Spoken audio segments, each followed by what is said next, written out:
nous pensons que le mieux est l'ennemi du bien. Voilà. Et que nous avons une obligation de performer. La SONES tient, je vous l'ai dit le premier jour, parce qu'elle est techniquement forte et financièrement viable. On est, si vous, je ne sais pas, 120, 124, 127 peut-être, mais c'est maximum cela. Et nous sommes sur tout le territoire national. Donc, il nous faut des gens performants. La preuve en est que le recrutement de la SONES, je ne suis pas sûr que beaucoup de sociétés le font. Ceux qui viennent ici sont recrutés par concours. Comme vous, peut-être, ils sont recrutés, il y a un jury sur lequel je ne suis même pas. C'est des experts qui les prennent, moi je les vois qu'à la fin.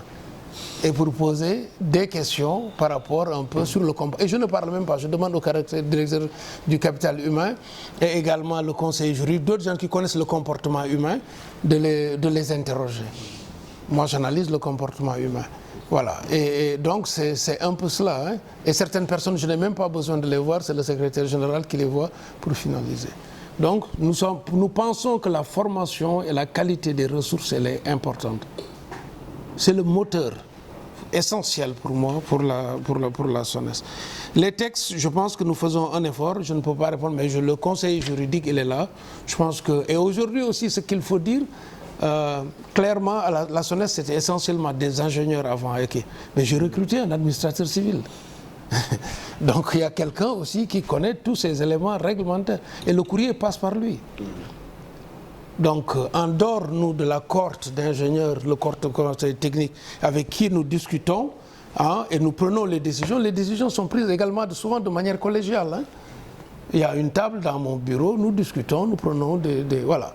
Donc, cette dynamique d'amélioration, nous allons la renforcer. Hein. Et également, il y a des choses que, effectivement, dans la bonne connaissance des règles de droit, nous ne savons pas tout faire et nous ne savons pas tout non plus.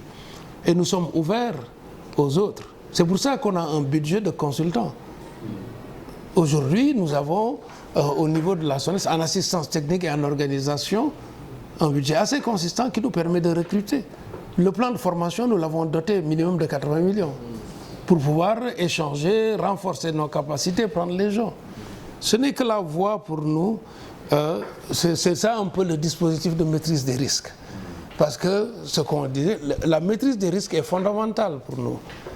Quand vous ne savez pas faire quelque chose, vous prenez des gens qui savent le faire. Ils vous aideront à passer allègrement et vous vous consacrerez à autre chose, qui est de piloter la performance. Voilà, vraiment, c'est ce que je voulais dire. Et je vais conclure aussi en remerciant tous mes collègues, toute mon équipe. Hein. C'est une équipe.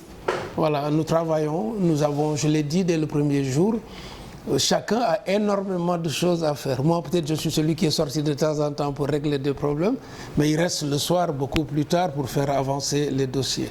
Ils ont aussi des gens derrière qui font le soutien. Voilà, mais ils travaillent énormément. Et je dois en témoigner aussi devant des gens que nous avons, hein, pour l'esprit d'équipe que nous avons et l'esprit de faire avancer le service public. Et pas n'importe quel service public, le service public de l'eau. Voilà, je vous remercie encore à nouveau, à toute votre équipe, et en saluant vraiment cette rencontre. C'était bénéfique.